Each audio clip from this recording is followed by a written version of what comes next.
So it was just over a year ago that the World Health Organization declared the coronavirus pandemic. Markets continued to sink aggressively after that, right up through March 23rd.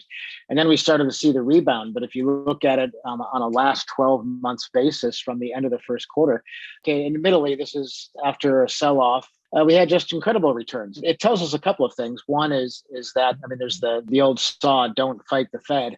Well, don't fight asset markets when governments are pushing trillions of dollars into the economy. So what can we look for going forward? One of the things that people will almost invariably say when discussing the outlook is it's a very uncertain environment.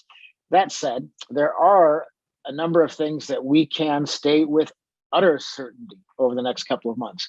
And the first one is that vaccine distribution will continue to accelerate in the United States.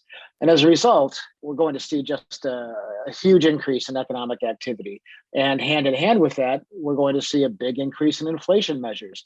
And then the third thing that we can state unequivocally is that earnings are going to soar for many of the companies. The more interesting question is, how does this continue after that initial spike in enthusiasm and ebullience, if you will?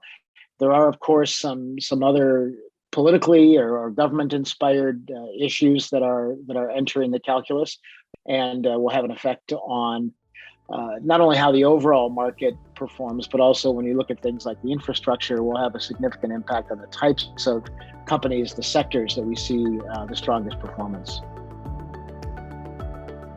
Thus far, 2021 has been really defined from a fixed income perspective by a dramatic rise in treasury yields. So you've seen the long end of the treasury curve rise 77 basis points up to about 2.4%. This is in line with pre-pandemic levels. Treasuries have seen their worst quarter in the past 40 years. In anticipation for this rise in long end treasury yields, the Sustainable Bond Fund has repositioned itself, selling its positions in US Treasuries and moving that money in shorter maturities down the curve. Performance was primarily driven by the holdings in new positions in floating rate securities and also lower rated corporate credits. On the back of this economic recovery, it's really the credits that will benefit most from a growing economy and recovery post-COVID that are performing the best. Rising treasury yields also had a wider reaching implications beyond fixed income.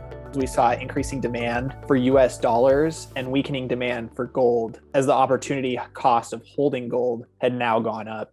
While yields were increasing, equity markets such as the S&P 500 seemed to hit the pause button and wait to see how to value this volatility. This led the S&P 500 to largely trade sideways during the peak of volatility from February to mid-March. As yields seemed to level off at the end of March, equities found renewed strength. And markets seem to have valued this newfound equilibrium, but we remain vigilant that trouble could be lurking beneath the surface.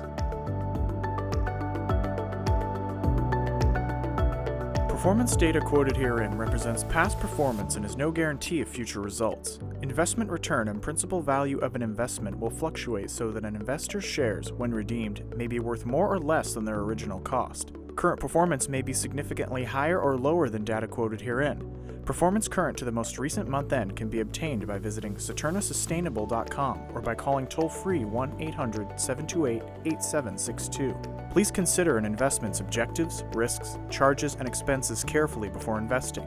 To obtain this and other important information, which you should carefully consider before investing, about the Saturna Sustainable Funds and a free prospectus or summary prospectus, please visit SaturnaSustainable.com or call 1-800-728-8762.